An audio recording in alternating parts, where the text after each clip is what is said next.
Hit 'em with a little ghetto gospel. Those who wish to follow me, My ghetto gospel. I welcome with my hands, and the red sun sings loud. All started with the whole breakdance movement. The whole idea of hip hop was that you were involved in some kind of way. You were either a rapper, a breakdancer, a graffiti artist, a DJ, an MC, something like that.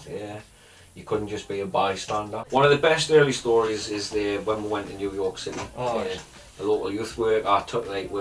We've been arrested a few times. We're kind of getting sick of being arrested for something that we felt so passionate about. So I went to the local council planning building down in North Shields, me and my friend, who were from this area, like the Meadowell, and we sort of approached them and said, is there any way we would be able to do like a legitimate painting, like a big piece of artwork using spray paint. Eventually we got a phone call off a detached youth worker from this area called Steve Barrigan, and he sort of asked where to come and do a brand new play site that had just been built in the middle of Meadowell. It used to be an old council yard, but they closed the council yard down and redeveloped the whole area and turned it into like a children's play area. It was a really nice little spot, and we got our very first ever commission in 1987 in the park, and it said the park. It was a nice little community vibe, you know, it was really good.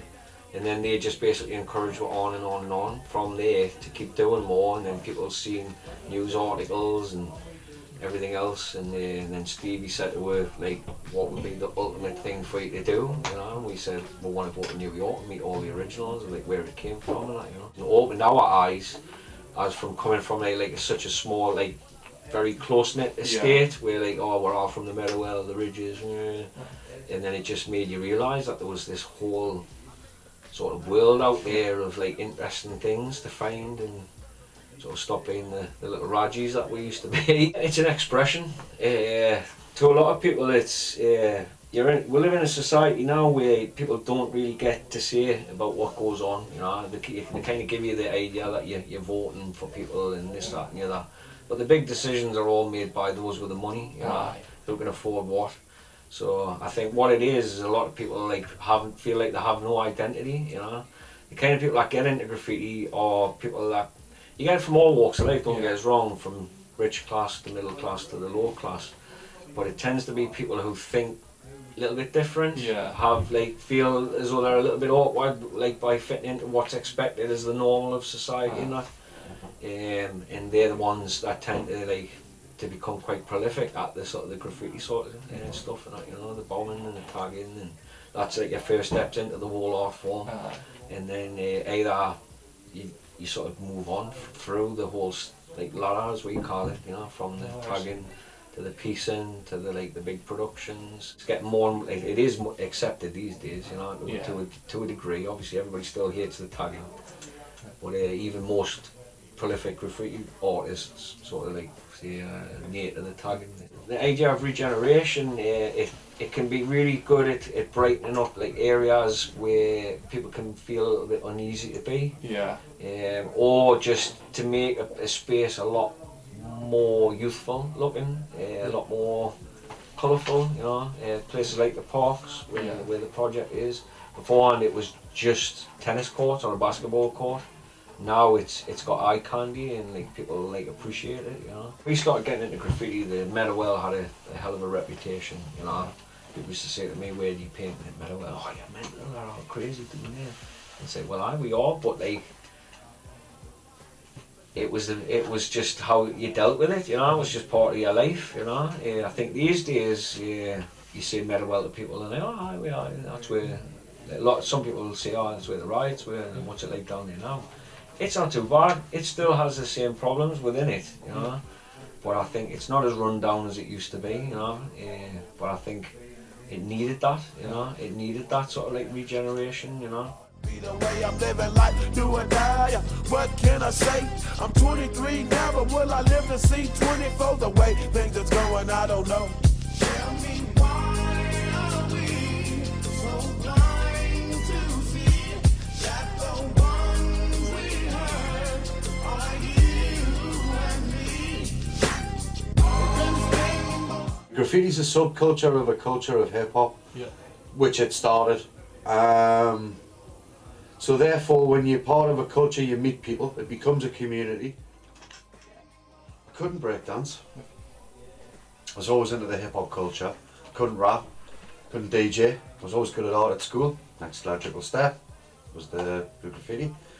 Hooked up with a couple of lads from school where we would go around the back of the gym and draw it in chalk on the walls there, and then from there left school, went to college, met another kid who finally took us out on the lines, showed us the ropes, and from there that was it. It's always had a point in history. It's a way of the man expressing his views, whether it be Romans Go Home, prime example, Monty Python and all that. But nowadays, Banksy's doing political. It's always had a political undercurrent. I think that's one of the reasons where the word graffiti came about. Today, has it got a role in society? It always has a role in society. Any art form has. Yeah. I think there's too much emphasis placed on the material things and everything that is associated nowadays with the way we live, and it's a man's way of escaping that. Because it's bringing people of the community together. Yeah. So therefore, it will have an effect not only on those, but for future generations, saying what they're getting now from, like, sort of the likes of yourselves in different areas. Yeah. So therefore, when they get older and they're in positions where they can do something about it, then maybe that'll bring something there. So ultimately, yeah, well, it affected the fact that it gave the graffiti writers an opportunity to start the ball rolling to become accepted in mainstream society or within mainstream art. They played that part because they took the kids who were doing it illegally, who got prosecuted, and gave them a space to paint, which then gave them the time to think, well, I can do something a bit more. So it developed the art form. Not only did it help to develop the art form, it also moved the ball rolling with getting it accepted into the house, like I say, within the mainstream art, because it gave people the opportunity to go along in a safer environment, not so much a dark alley. And it was brought to the forefront of the public eye in a positive way. So I can't but help sing the praise of youth workers when it's come to the involvement in graffiti. They've done more for the art form than what probably they get a lot of credit for. Objects, but he understood money never brought respect. He built a reputation because he could hustle and steal, but got locked once and didn't hesitate to squeal. So criminals he chilled with didn't think he was real. You see, me and niggas like this have never been equal. I don't project my insecurities. How'd you get involved in graffiti, Nick? I used to write my nickname everywhere. One day I just started writing my name, and somebody sort of said the basics to us about graffiti, and I wasn't really bothered about it. And then I started getting in trouble from my friends' moms. They used to say my nickname everywhere, and I'd be like, I'm sick of saying your name. And somebody was going to report us to the police, and then sort of made us a little bit wary of what I was doing. And then somebody again mentioned about graffiti and about going down the docks down at Northfields, which is down to the ferry landing. It's all being dug out and flattened. But I went down and bought a load of paint and done a little bit of paint with somebody, and then from there on in I got hooked. One of my friends had died, dodgy drug, so we went to do a memorial piece for him. So we went up there, Gosforth Yard, and the train depot was metal trains. Middle Sunday afternoon, where it was getting on, so it was just starting to go dark. Went down with the light as it started, got halfway through it. Noticed two security standing there, so I'm turning around looking at me, like halfway through this piece on the train, and like, time to go run. So he runs to the bank to get up, and these two blokes are coming on. I'm standing there chucking cans of paint at them, and he's like screaming, shouting at us. I'm going like, hurry up! My mate gets stuck in the bush. Like he had a brand new set of trainers on, pulls his feet out of the bush, pulls one of his trainers up, going, oh, my trainers! And when I want to get arrested, yeah, hurry up now! So I must have chucked about 30 cans at these two people. Get to the top of the jumps over the bushes, climbs up the top of the hill with his security guards still trying to chase for him. There's me still chucking stuff down at the back of them, like literally about 6 foot away from us, trying to climb up this hill. And I get to the top of the bank, and the line you're on is heading towards the airport. And I get up, and we get the first track which goes down, and then another train which is a far track, heads north to the airport. We start running down the track closest to it, heading back on Gosforth. There's a train coming, and I thought, look round. I thought, how am I going to get away from these? So I decided to be clever and run on the track towards the train. I thought, they're not going to follow me. But as the train gets close, didn't see quite as well as I could on the bend. And I turned around and looked, the train's just in front of us, and I just got over the track, got 1 foot on the other side of the track, and my leg up like that, and the train coming on, just went smash. Hit us, both sides of my body, just spun off. Must have knocked us out. What do you think the role of graffiti art is in society? In society,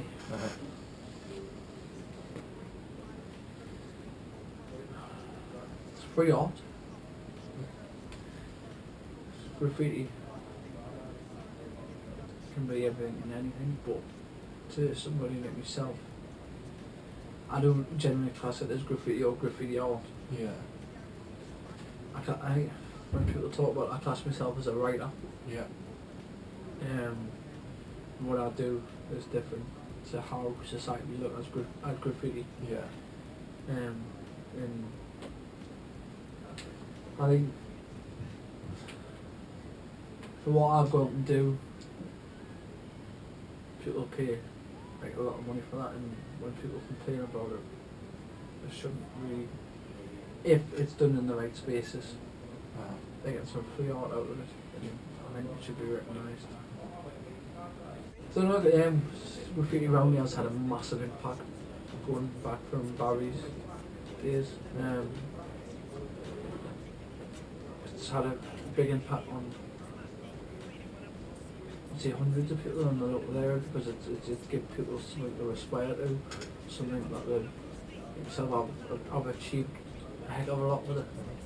So, and it's helped further my life, my career. I would never go back and change anything I've ever done with it. It's creating lovely areas for people to go along and visit, see nice pieces, some cultural. So there's all sorts you can go down that I'm interested in. I think it's done a lot for the area really. For the graffiti community, it's helped massively. There's not that many legal areas around, so I have people coming from all over the country, all over the northeast, to come and use these areas specifically just because they're all legal. I can't come and relax, not the threat of getting arrested or being bothered by somebody else. They come in after every time they've been, if it's somebody new, every time they've been, they'll always say this is an amazing area, it should always be more. Give somebody the opportunity to do that. But for years,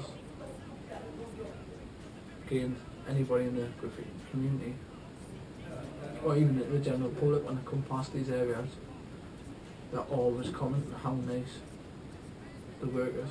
So it's giving somebody a nice smile that day when they're walking past, see something eye pleasing. So does it raise the mood of the area then? Pardon? Does it raise the sort of mood of the area and help lift spirits? Yeah, because there's other areas where we've been given tunnels, and all the tunnels have been tagged for years. Yeah. And you'll see like LD residents that have done, have come along and have said there's been something nice and colourful in their characters, and they'll see what a massive difference it makes. And they'll see the tags make them feel intimidated and stuff like that. Whereas when you get a nice piece, say look beautiful, they kind of praise it enough. Every summer you get a new generation. Some stick to it, some don't. As they grow older, you get 18, some find women and drink and they leave it, or they find other things work and they leave it. But every summer you always get the young generation that come through that inspired by something I've done, something like Barry or one of the older generation have done, and you always have somebody to aspire to. There's always somebody up and coming. So there's always something out there that's going to catch your eye. So the young people that come, the ones that do stick, some of them now are creating, a couple of years down the line, are creating some amazing things. And like some of us will look back on them and go, like, you're doing the right thing. My experience has been, you don't necessarily have to focus on the riots or anything like that, just any change. From when I was younger,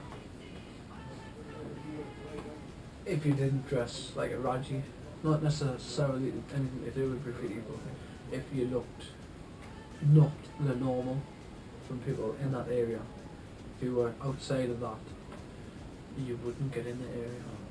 You were like victimised immediately. So if you didn't dress in a set of Air Max trainers, you come along with a big pair of Dr. Martens on or something, you looked differently. You were victimised, you were picked on. And over the years, there's so many things changed. Like at the age of 15, we'd be sitting at the balls at Meadowell. The lamppost would be pulled off. It would have a hi-fi rigged into that. We would all be sitting there drinking alcohol. The police would come past. They wouldn't dare come anywhere near you. They wouldn't come and talk to you, because as soon as they come, all the glass bottles out of you, the car would get pelted. Like, they wouldn't come near you. So from then to now, obviously, they're coming, speak to them, they want to be more involved. So the police suspects, along the lines going down that way, there's so many things changed. Whereas earlier in the day, if you go back to graffiti, the police again still wouldn't come, not as much near you, they used to try and leave you. Whereas now, all coming through, they would challenge you, you'd be arrested heavily for it. Where now you're creating these legal areas, and they know they're legal, so they leave you alone. You don't get as hassled as much. Yeah, you get people out there going, they're going right loads of political stuff, but what change or what good is it going to do? What like Banksy's stuff, he'll go out, oh, he is crap. He goes out and he'll do 2 coppers kissing on a wall. What change is it going to do but get him a little notice? Right. To the individual, it might give them a little bit more notice, so it gives them a little bit more credit, but it depends on the credit, whose eyes the credit is going to. Cultural change for graffiti, I've been slated for trying to create these legal areas. Yeah. I don't really care, so if somebody wants to slate me, get on with it, but I did it because I wanted to, because I thought the young people away area deserved that chance. I didn't have that. If somebody wants the chance to go and use it, then they'll go and use it. That's the way it is. Oh yeah. Hear me. Oh come on, come on. That's just the way it is. Things will never be the same. Oh yeah. That's just the way it is. How did you get involved with the graffiti art project? Well, through a couple of friends that were involved before me, suggesting that I should go down and see if I enjoy it, and well, I did. What do you enjoy about it? Just the way everyone can get together and like share everyone's like idea of art and just come together. What do you think the role of graffiti art is in society? Well, it helps artists like show off what they can do in like a way for that the only way they know, really. So it helps them express themselves, do you think? Is that what you're trying to get? Yeah. How do you think graffiti is perceived by other artists and also mainstream Joe Public sort of thing? Yeah, well, other artists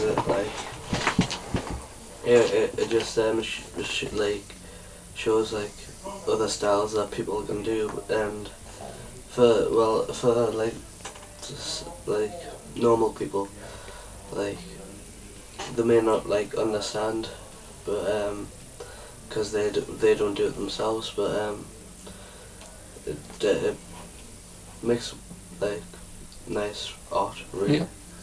Regeneration's basically where like an area such as Meadowell gets funding or resources so that it can rebuild and change and adapt. Yeah. Obviously, examples to think of when you answer this question would be the street spaces. How has graffiti contributed to the regeneration of the area, either through culture or through space or through, as you said, paintings that make the place look brighter? Well, it's let artists paint legally in a public place for even more people to like look at it and appreciate it, really. How do you think, obviously, other people, how do you think that's affected attitudes of other people, not just to graffiti but to the area because of it? Well, it makes the area like look like a bit better instead of loads of graffiti in places, like just every wall like that you're not allowed to paint on. And if it's in one area where people can come down, look and like take in the art instead of just having to pass it by every day. Obviously, graffiti art has been used within the area to encourage societal change, how the government, how different organisations deal with the people in the area. Well, it shows more of the good side of the graffiti instead of the bad side. It shows that it could be like friendly and like the ones that have got down the parks, the one with the picture of the gnomes and stuff. Yeah. It's like for kids, and that it's not all just like swear words. And art isn't just for like rich people who like maybe go to college to take art college or something, but it's for people who maybe can't afford it and can't afford a proper canvas, but has the world as a canvas, really. Some say the game is all corrupted.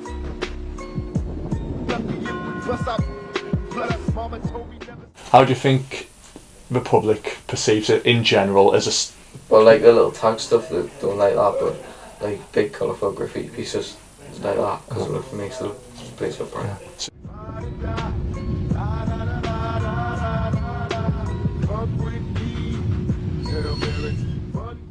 There was a definite issue of some of the young people when I first started working with them were actually doing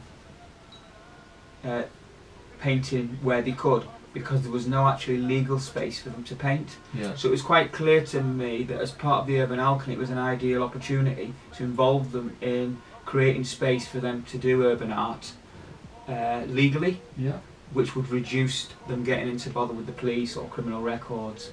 So we'd gone from street spaces in the past, from my reckoning, that worked, but there was a battle to get, whereas this time we had an opportunity, because it was part of the Urban Alchemy project, which was our young people's culture and art and diversity and everything else. The council seemed to get on board with it because it was an Olympic project. The police initially had a lot of concerns with, we're creating a space, but what's going to be in it? Yeah. They couldn't get their head round that we were going to create music and dance and art within this space.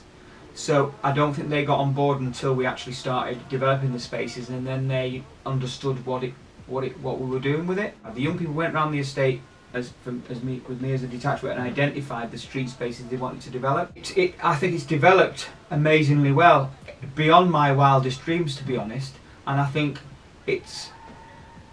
we've done quite a lot, but the key person in all this has been Nick Chambers, in the fact the local young guy knows who does what art. He can pull people for doing the wrong art, so he actually manages the art spaces. It's been a major success, I think, in raising the profile. I think it's also inspired young people, local young people to get back into art. So we've got a core of young artists now. I'm keen to work more with the young people to make them realise that the art they do with us in the urban art form, they should get that recognised more within the school and the education establishment with teachers and stuff, because some of it's actually high quality. So I just think now's our role is to make them think outside the box, and if they want careers in art, what types of art avenues can they go down? We break beat breaks out on the paper chase, can you relate to? Don't lie, be gotta take dealing with fate. Oh God, no communicating. Just reminiscing outside, and but I've never forgot this. The stories, the memories. The initial thing for me, Luke, was fear. Yeah. It was something unknown for me as a youth worker and for other people. But I remember them coming on board and asking if we could help them. Yeah. And I thought, no way, we won't be able to do that. But then I started to see some of the artwork I didn't have, and still confess to have no really art background. But I was actually challenged them, thinking that they hadn't done that work. Turning the pages over, seeing these portfolios, and you know, there were streetwise kids and still are. So I never wanted to go anywhere near it. But listening to them, which is what we're supposed to do in youth work, and then thinking, this hasn't happened before. So we started to sit down, plan. I didn't really know what I could do, but I felt there was a role there just to start getting people to sit up and take notice. And so the journey began. Funny stories and concerning stories, because it took so long to start to say to local authorities, and you have to take your hat to North Tyneside in them early days, mixed as it were. That initially we got, as you know, the original site around here in North Shields. So we had the site, that was great. Nobody even thought about funding the paint. And I remember saying to a big group of the young people, all right, we're going to be able to do this, we're going to make a day of it, or a weekend of it. Now we need the paint. And of course in those days you were looking at £10 petty cash and small grants and this, that and the other.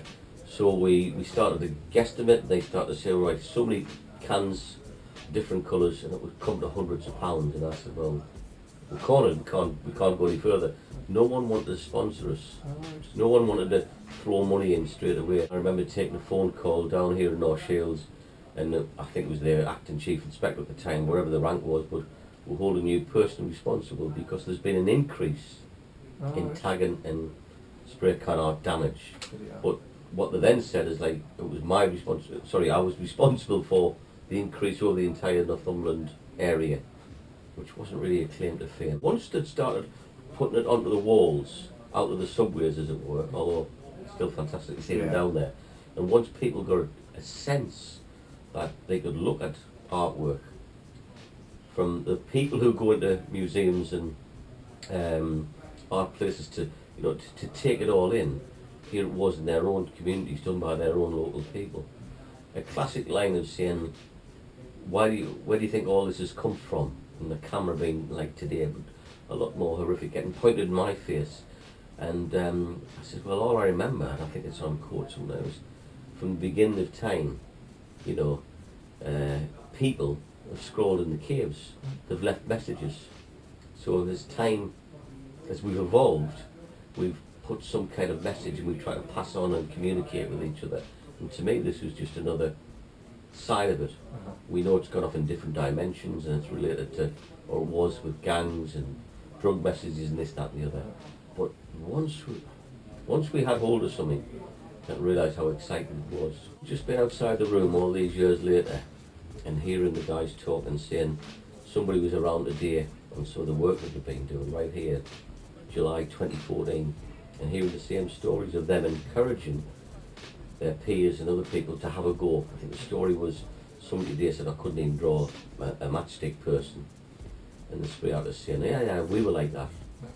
There's no kind of hierarchy within it. Yeah. They are damn good, and they've probably become the best. But what I love about them is they're all sharing those skills. It's inclusive, it's creative, it's controversial, it's provocative, and it's got a lot of hidden meanings. Give young people a chance, the majority of them will shine through. And we've somehow, right here, right now, got to keep creating those chances. We know we're in a hard time, we've got harder times to come. This is coming from the heart and from the streets of these communities. And it leads on. For Regeneration, probably respect. I think there's an underlying tone of that. I live only 4 miles from here, and I remember when it was happening, it was getting a lot of media coverage, local TV, etc. And people were saying, I've never really said this to the people involved, but I remember having a pint one night, very unusual for me, but I was, and somebody saying, oh well, you're working with all them that do all the damage, that spray everything everywhere. The generalisation that, because we were trying to do something with a group of young people around spray can art, was people not far from here, and then used to say, oh, they're the ones that do all the damage. That wasn't the case at all. Some of them will have been involved in all that. But it's just got people to stop, look in from the outside, but also to respect each other.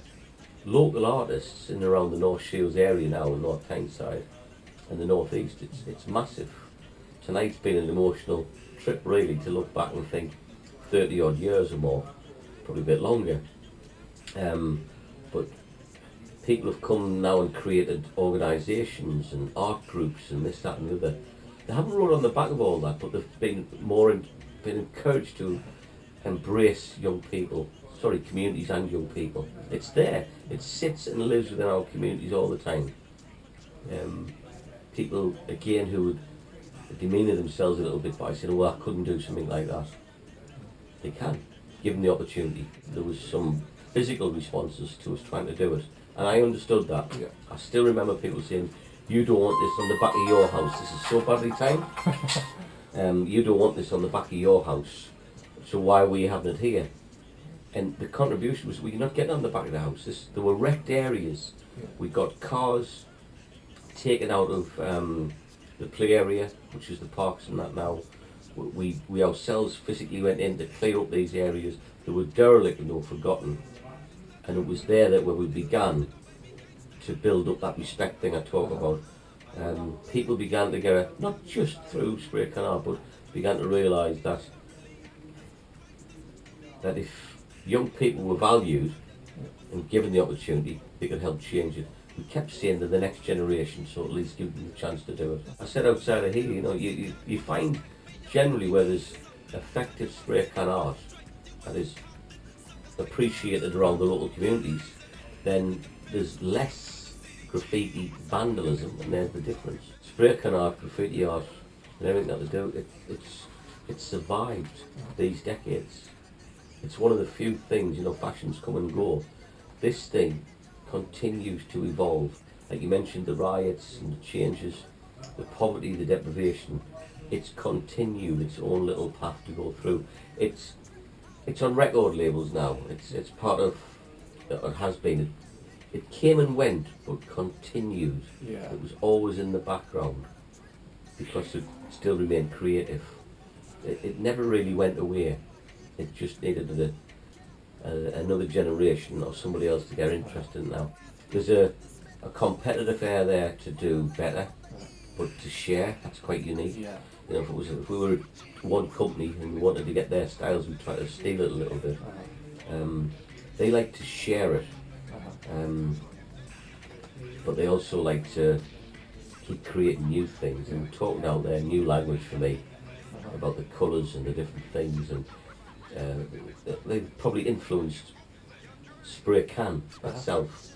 And you can get everything in a can now, as we know. They were about the World Cup, doing the lines for taking the matches and everything else. Now is that I think, well, it was already probably around, but they're looking into textures and different things, and then they're always inclusive as to new designs. So we've been doing youth work a long time now, and I keep saying to people, maybe we're getting a bit stale. Maybe we need to think about new things, and yet there it is sitting in front of you.